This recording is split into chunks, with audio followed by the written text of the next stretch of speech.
Bismillahirrahmanirrahim. Assalamualaikum warahmatullahi wabarakatuh. Alhamdulillah hamdan katsiran thayyiban mubarakan fih kama yuhibbu rabbuna wa yarda. Asyhadu an la ilaha illallah wahdahu la syarikalah wa asyhadu anna Muhammadan abduhu wa rasuluh. Alhamdulillah kita berjumpa lagi di pertemuan kali ini. Sebelumnya kita telah membahas mengenai cara menyambung al-isti'adzah, basmalah dan awal surat. Dan kemudian dilanjut juga terkait menyambung dua surat dengan isti'adzah, dengan terkait menyambung dua surat, akhir surat dan awal surat. Di pelajaran berikutnya yang setelahnya ini yaitu kita memasuki bab makharijul huruf. Bab makharijul huruf. Makna makharijul huruf yaitu adalah jamak dari kata makhraj yang menurut bahasa adalah tempat keluar. Jadi pembahasan kali ini yaitu kita akan belajar nanti terkait tempat keluarnya huruf-huruf. Dan tetapi yang akan kita bahas itu nanti kita akan membahas satu makhraj yang di dalamnya itu ada 3 huruf. Nah, nanti kita akan bahas. Tadi definisi secara bahasa itu makhraj adalah jamak dari makharijul huruf, jamak dari kata makhraj. Sedangkan menurut istilah adalah tempat keluarnya huruf. Nah, tempat keluarnya huruf. Artinya makhraj itu tempat keluarnya huruf. Di mana suara akan berhenti di tempat tersebut sehingga dapat dibedakan tempat keluar satu huruf dengan huruf yang lainnya. Jadi kita bisa membedakan tempat keluarnya huruf ini dan huruf yang lainnya. Yang kedua, cara mengetahui makhraj suatu huruf pernah sudah saya sampaikan terkait bagaimana kalau kita pengen mengetahui makhraj atau keluarnya huruf itu dengan apa? Yaitu dengan menambahi alif depannya, kemudian huruf yang pengen kita ketahui itu kita tasdidkan atau kita sukunkan. Contohnya huruf yang pertama yaitu huruf ba. Nah, ini kalau ada spidolnya bisa ini jelaskan. Contohnya huruf ba, ya. Huruf ba ditambahi depannya itu dengan alif. Alif yang berharokat fathah. Huruf ba-nya disukunkan atau ditasdidkan. Contohnya ab-ba. Ab, ini yang disukunkan dulu, ab, terus atau ditasdidkan, abba. Nah, jadi kalau kita ingin mengetahui makhraj itu tadi tempat keluarnya huruf ditambahi alif, huruf yang pengen kita ketahui makhrajnya itu disukunkan atau ditasdidkan, abba. Nah, jadi kita tahu makhrajnya huruf ba berarti di mana? 2 bibir. Kemudian kita coba lagi di huruf qaf. Nah, huruf qaf. Huruf qaf diawal dengan hamzah, kemudian qafnya disukunkan. Aqqa. Atau ditasdidkan. Aqqa. Nah, yaitu huruf qaf keluar dari pangkal lidah bertemu langit-langit lunak bagian belakang. Makhrajnya huruf qaf ini misal lidah nggih, Pak. Lidah, ini lidah. Ini ujung lidah, tengah lidah, pangkal lidah. Tadi disebutkan kan? Makhraj huruf qaf pangkal lidah bertemu dengan langit-langit. Langit-langit apa tadi? Langit-langit lunak bagian belakang. Jadi perkiraan itu di depannya apa itu yang gini tuh, amandel nggih. Jadi ini ujung lidah, pangkal lidah, apa ini? Ujung lidah, pangkal lidah, belakang. Ya. Lidah bagian belakang, pangkal lidah. Oke, sini. Ini bertemu dengan langit-langit lunak atas. Contohnya tadi, kalau kita ingin mengetahui suatu makhraj huruf itu kita tambah kan dengan alif dan hurufnya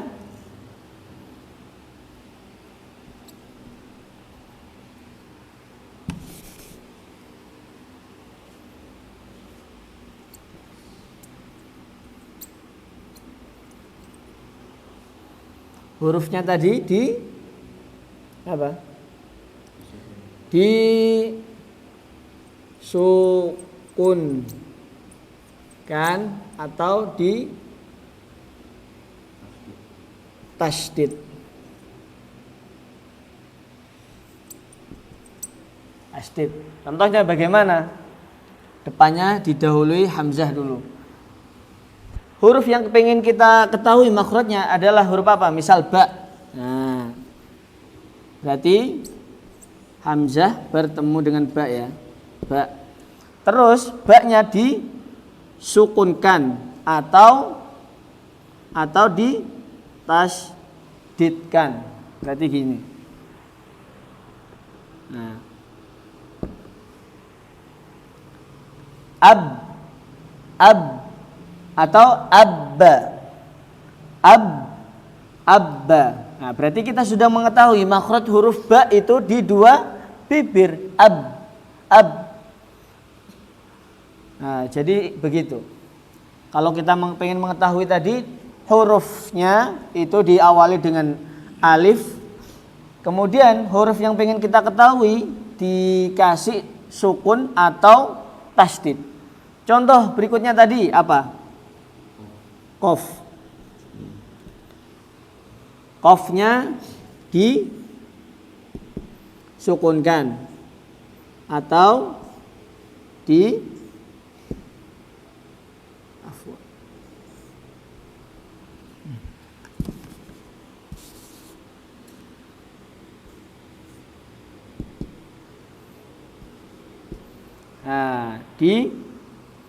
ditasdidkan.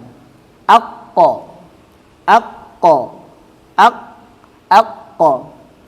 Kita bakal tahu, tapi kita gimana ya? Cara menjelaskan mungkin belum bisa menjelaskan secara posisinya di mana, tapi kita tahu, kita kerasa posisi yang kita ucapkan itu di sana. Nggih, paham maksud saya? Contoh tadi kita kerasa posisinya di situ. Mungkin kita cara menjelaskannya masih belum paham gitu aja. Nah, tadi makhrajnya huruf qaf itu ini lidah, perumpamaan lidah, ujung lidah, tengah lidah, pangkal lidah. Pangkal lidah itu bagian belakang, berarti antara arah ke kerongkongan tadi itu. Jadi qaf ujung pangkal lidah menyentuh dengan langit-langit lunak atas. Itu makhrajnya huruf qaf. Itu penjelasan secara terperinci. Oke. Kemudian dilanjut.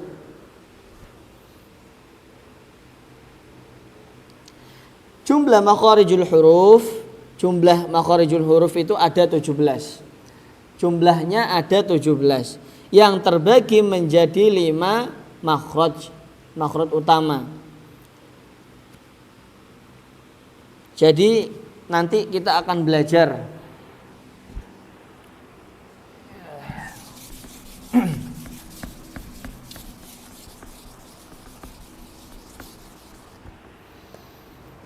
yang pertama itu ada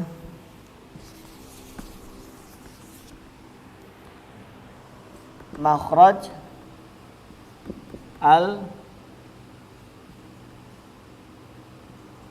al-jawf. Nanti kita akan bahas ini. Nah, makhraj al-jawf itu di dalamnya nanti ada membahas 3 huruf ya. Kemudian ada namanya makhraj, nanti kita akan bahas al-halq.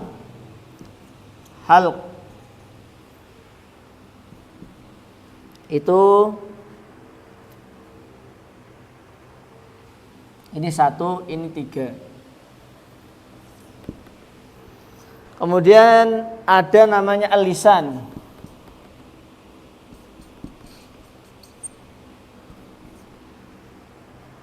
Al-lisan ada 10 makhraj.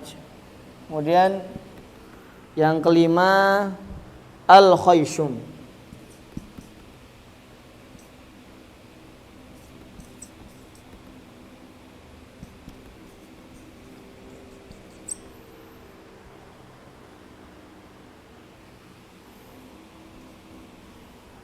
Al-khayshum. Jadi yang dimaksud 17 itu dari mananya 17 itu? Jumlah dari ininya. Nah, 17. Oke, 17. Jadi nanti kita akan belajar ini nanti bertahap. Insya Allah malam ini kita akan memasuki pelajaran al-jawf. Apa aja makhraj yang ada di al-jawf nanti kita akan bahas. Nanti bertahap lagi itu al-halq. Al-halq, kerongkongan. Nah, kerongkongan kan dibagi menjadi 3. Waktu itu sudah ada gambaran kan. Kerongkongan atas makhrajnya apa aja, kerongkongan tengah makhrajnya apa aja, kerongkongan bawah makhrajnya apa aja itu. Kemudian selanjutnya yaitu di sini ada perkataan Al-Imam Ibnul Jazari. Ia berkata, Al-Imam Ibnul Jazari itu pengarang kitab ini, yaitu makharijul hurufi 17 alal ladzi yakhtaruhu man ikhtabar. Makharijul huruf itu jumlahnya 17 tadi. Ini secara keseluruhan tadi. Pendapat inilah yang paling dipilih oleh jumhur. Jadi pendapat ini yang paling dipilih oleh jumhur. Jumhur itu apa? Kesepakatan ulama. Ulama qiraat maksudnya. Jadi ulama qiraat, ulama Al-Quran yang pakarnya di bidangnya Al-Quran sepakat berarti semuanya jumlahnya 17. Jumhur itu berarti semua kesepakatan ulama tanpa terkecuali. Kemudian kita masuk makhraj al-jawf. Kita masuk ke pembahasan makhraj al-jawf.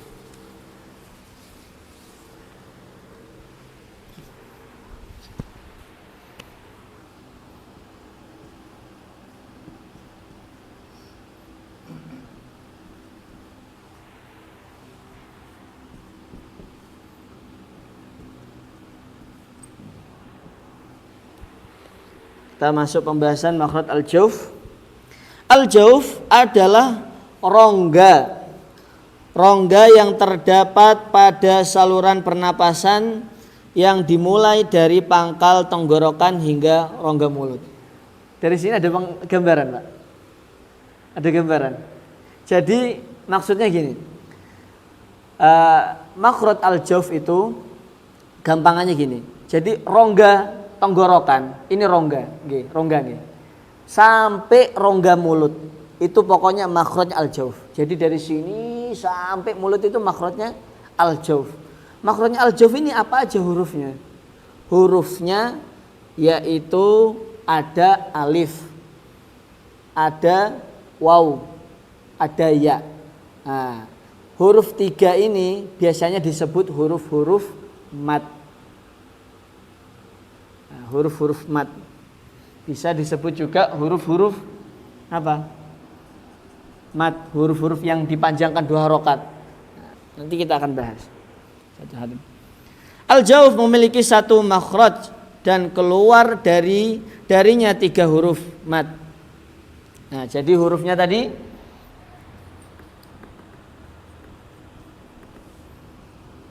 hurufnya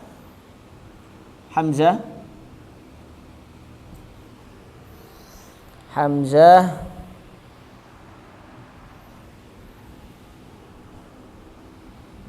terus waw, ya.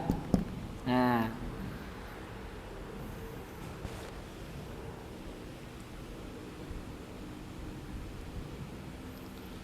gimana kita mengetahui huruf-huruf al-jawf ini? Yaitu apabila hamzah ini bertemu dengan fathah. Contohnya hamzah bertemu dengan fathah dan alif lagi. Jadinya begini.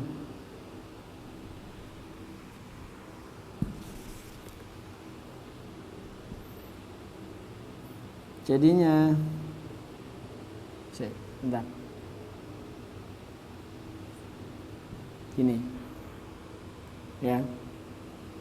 Terus kemudian waw bertemu dengan apa?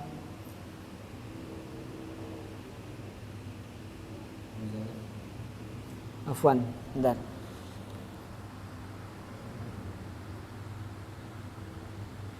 Salah ini, Afwan.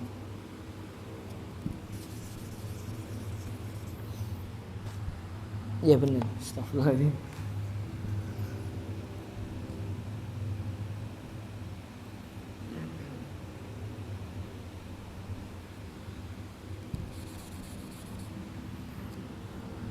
Bertemu dengan dhammah, ini salah, Fan. Bertemu dengan dhammah. Jadinya ini. Nanti terus ya bertemu dengan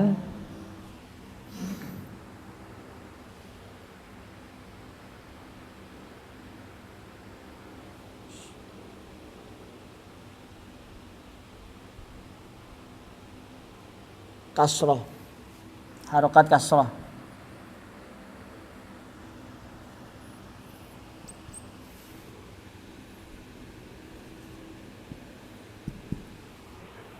Mungkin dari sini kita masih belum paham ya. Nanti kalau sudah dikasih contohnya baru paham.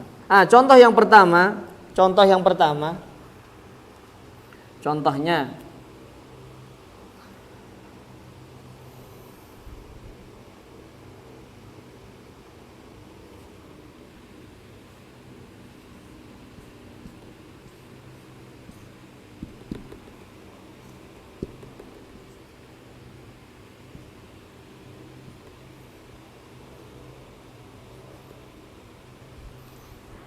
mungkin sudah rada-rada membingungkan ya masuk ke sini. Jadi yang dimaksud hamzah bertemu fathah ini yang mana? Yang dimaksud hamzah bertemu dengan fathah itu yang ini. Fathah bertemu dengan hamzah maksudnya gitu. Jadi intinya al-jawf ini yaitu membahas terkait apa? Makhraj atau huruf-huruf mat, huruf-huruf yang panjang. Ya, huruf-huruf yang panjang dan panjangnya itu dipermisalkan cuma 2 harokat aja. Jadi al-kitabu bukan al-kitabu, al-kitabu. Kita kan sering nemu ini yang kayak gini-gini, contoh yang kayak gini. Itu namanya huruf-huruf mat atau makhraj atau huruf-huruf al-jawf itu tadi bisa disebut al-jawf atau huruf-huruf mat. Kemudian ini yang bertemu dengan fathah bertemu hamzah bertemu dengan fathah. Kemudian yang waw.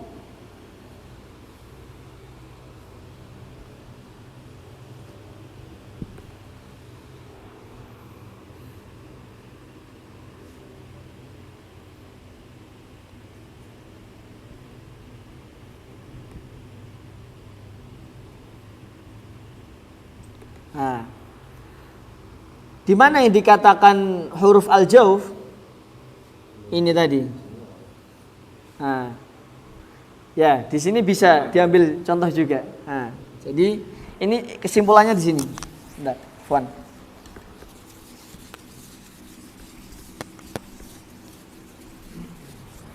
Kita ambil contoh dari itu tadi, wes. Jadi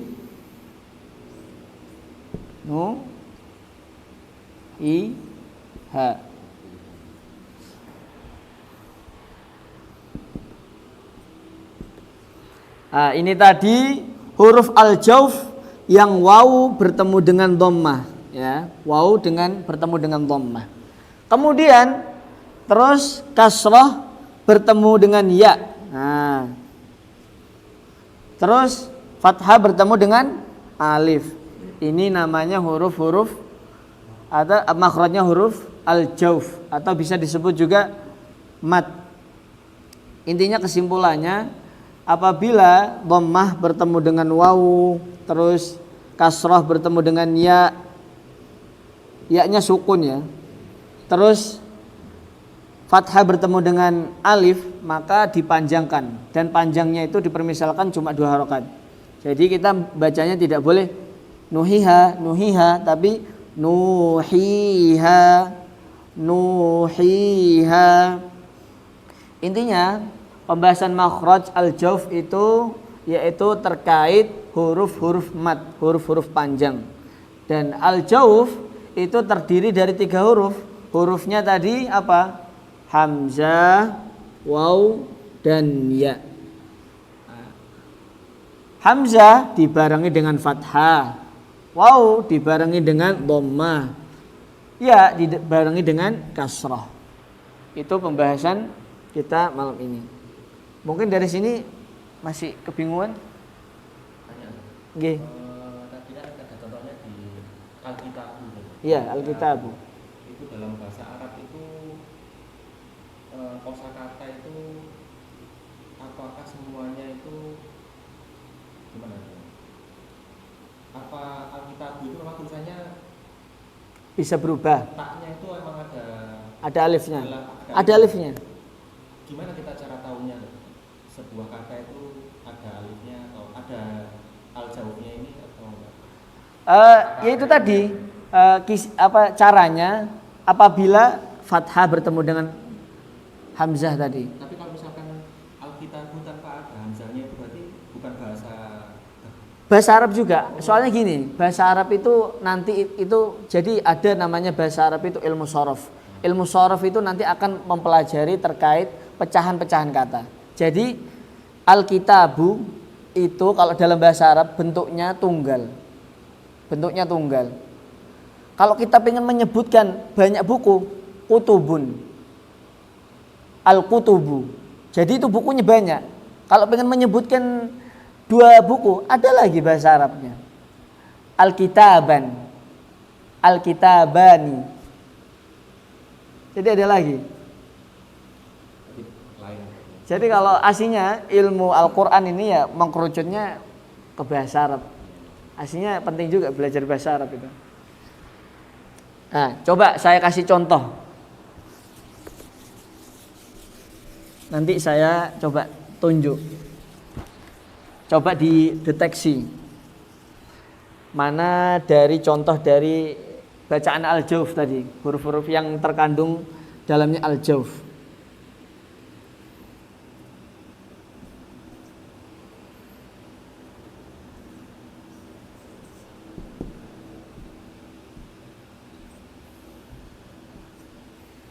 Nah, dari kalimat ini mana yang dikatakan al-jauf? Yang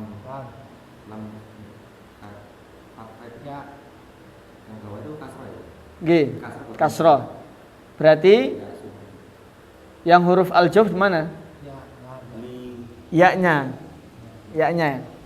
Kan saya menanyakan huruf al-jaufnya, berarti ya-nya. Berarti ini termasuk apa? Bacaan mat. Nah, berarti dipanjangkan 2 harokat tadi. Tapi kalau konteksnya di akhir ayat dipanjangkan 4, 2, 4, 5. Berarti baca. Kenapa? Kalau 6 itu ada hukum bacaan lagi, Pak. Namanya mad lazim kalimu musaqqal, mukhaffaf itu 6. Contohnya di surat An-Naziat. Fa idza ja'atit tam itu harus 6 harokat. Wajib 6 harokat itu. Nanti kita bagaimana cara mengetahuinya? Nanti ada ciri-cirinya. Nah, salah satunya kayak gini, kita belajar ciri-cirinya tadi. Ciri-cirinya al-jauf, dia tadi apa? Ya sukun bertemu dengan kasrah. Kemudian contoh berikutnya.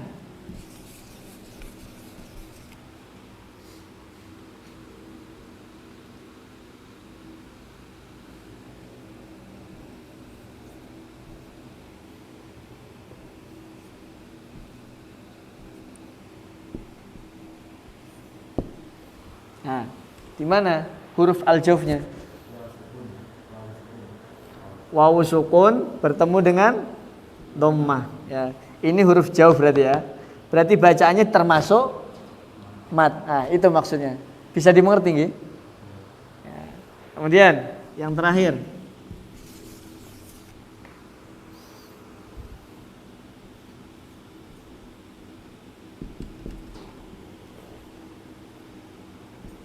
Di mana huruf al-jawfnya? Huruf jawfnya alif. Bertemu dengan fathah. Maka ini termasuk hukum bacaan mat. Nah, itu tadi. Jadi setiap fathah hamzah bertemu fathah, terus waw bertemu dengan dhammah, ya bertemu dengan kasroh, harus dipanjangkan bacanya. Terkadang kita itu luput bacanya. Ketika ketemu huruf-huruf mat seperti ini, bacanya dipendekkan. Sering kali itu ketika saya dengarkan tahsin itu. Jadi dari sini kita paham ya. Monggo. Betul apa? Dari 2 harokat panjang itu dikira-kira saja, Mas. Dikira-kira saja. Soalnya dari hukum baca mat itu tidak ada ketentuan kayak misal mad jaiz. Kalau mad jaiz, mad jaiz, mad terus mad wajib mutasil itu ada ketentuannya, jelas di penjelasannya jelas. Contohnya mad jaiz, di situ dia panjangnya harus berapa? 2, 4, 5. Jadi harus hafal sungguhan. Jadi sampai ada yang kayak ulama-ulama gitu, ulama-ulama qiraat itu mengajari menghitung ketika bertemu huruf-huruf. Contohnya mad jaiz kayak seperti itu. Contohnya misal wajah, kita belajar ngitung. Jadi kalau misal nggak tepat ya bisa keliru tadi itu, tapi kelirunya fatal ya, fatal masuk kan dipendekkan. Jadi dari situ, insya Allah kita malam ini belajar makhraj al-jawf. Sudah dibahas tadi makhraj al-jawf. Tadi ada 3 ya, alif, waw dan ya. Baik, insya Allah kita akan melanjutkan berikutnya pertemuannya itu tentang makhraj huruf al-halq. Baik, sekarang dibuka surat An-Nazi'at ayat 14.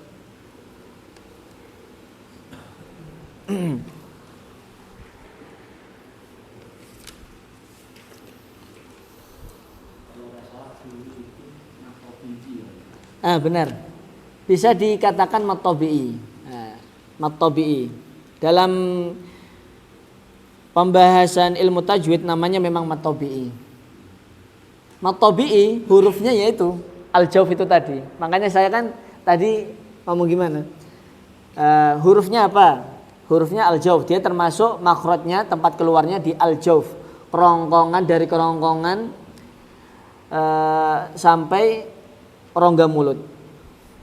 Itu makhrajnya huruf jawf.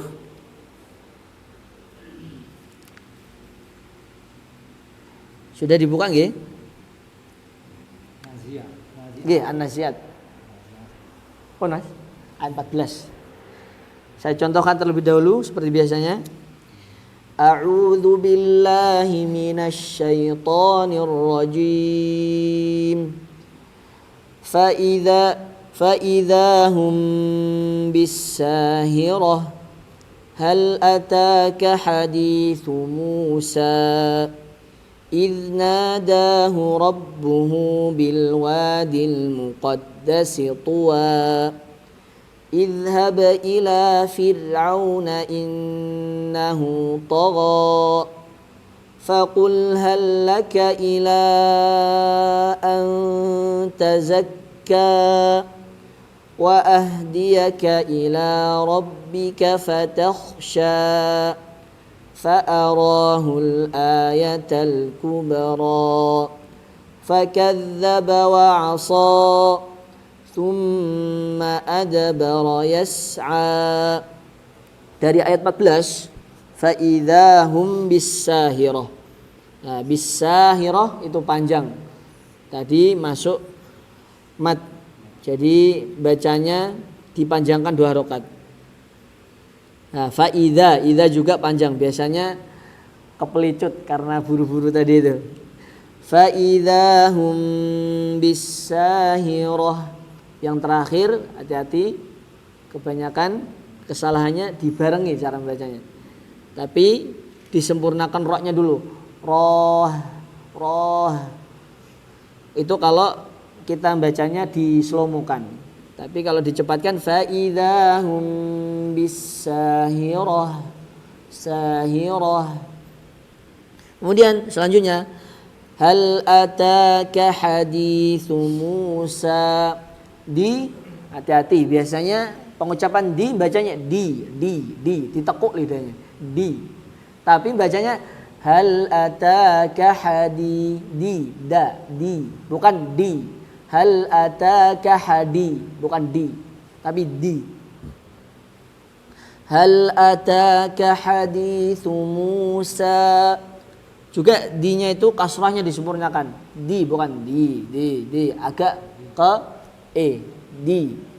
Kalau bacanya agak ke itu nanti qiraatnya beda, bukan qiraat Hafs an Asim lagi. Hal ataka haditsu Musa. Terus ini banyak kesalahan yang orang itu tidak memperhatikan. Biasanya agak juga. Tapi yang benar hamzah yang berkasrah itu disempurnakan kasrahnya.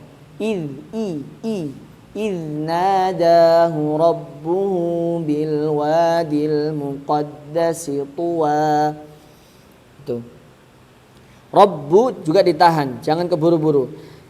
Nadahu rabbuhu bil wadil muqaddasi tuwa. Kemudian ayat berikutnya idhhab ila fir'auna innahu tagha. Idhhab ila di situ ra-nya apa? Ra tipis karena didahului dengan harokat kasrah. Fir'auna. Bukan bacanya gini. Fir'auna. Idhhab ila bukan gitu. Tapi idhhab ila fir'auna innahu tagha. Faqul hal laka ila an tazakka. Nah, di kalimat ila ini seperti yang saya sebutkan tadi, itu hukumnya bacaan mad jaiz. Nah, di situ ada ketentuannya. Ketentuannya kalau mad jaiz itu munfasil 2 atau 4 atau 5. Makanya kalau saya pribadi mad jaiznya bacanya 2. Nah, kayak tadi saya baca surat Al-Qari'ah, ada yang tak baca 2 mad jaiznya. Karena saya pakai yang 2. Nah, jadi itu harus dihitung kalau misal kita perhatian ya. Faqul hal laka ila an. Jadi dihitung. Faqul hal laka ila an tazakka. Bisa milih. Tapi kalau saran saya kalau pemula jangan pakai yang 2. Soalnya biasanya bingung. Soalnya mad jaiz ini kalau kita belum paham terkait mad jaiz dan mad jaiz munfasil sama mad jaiz mad wajib muttasil, itu kita kebingungan. Karena tadi kita belum paham terkait kaedahnya tadi itu. Teorinya kita belum paham. Kalau misalnya sudah paham, oh ini perbedaannya gini, cara bacanya gini, baru saya terserah jenengan. Berarti ini 4 saja. Iya, 4. Kalau menurut saya untuk pemula 4 saja. Itu. Dan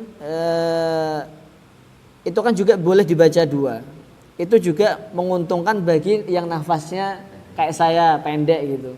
Tapi dengan syarat tadi harus mengetahui kaedahnya tadi, teorinya dulu. Ini belum tahu teorinya wis coba-coba akhirnya keliru-keliru nanti. Saya ulang lagi ayat 18. Faqul hal laka ila an tazakka wa ahdiyaka ila rabbika fatakhsha. Di kalimat yang terakhir ayat 19 ha di situ memang ha tebal tapi juga tidak terlalu ditebalkan juga. Biasanya kayak orang mau ngamuk itu. Tapi biasa aja, tebal biasa. Wa ahdiyaka ila rabbika fatakhsha. Kha di situ bukan Tapi fatakhsha. Ngoten. Mungkin itu nggih. Monggo, Pak. Dari ayat 14. Nggih, fa idzahum.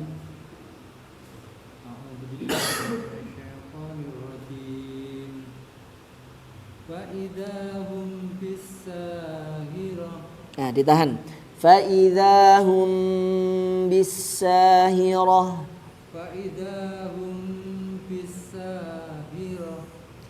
فإذا هم بالساهرة